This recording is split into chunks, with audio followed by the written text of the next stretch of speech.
Grabe, umuulan. Paskong Pasko umuulan. Di bale, bigla ako napatigil dahil sa ulan. Kasi kung ako lang ang ang tumatakbo, okay lang kasi wala namang kaso sa akin. Nga lang, may documents kasi akong hinahawakan. Kaya naman hindi ko muna itinuloy. Siguro mamaya pagka humupa ng konting ulan, pwede pa. Pero dahil sa ganito kalakas yung ulan na nakasilong ako sa may manggahan, papahintuin ko muna to.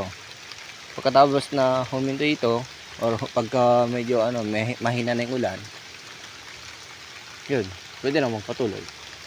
Sa ngayon, kalma-kalma lang muna. Maghantay tayong matapos yung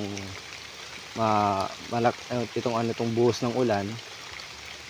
Paskong Pasko pa man din umuulan.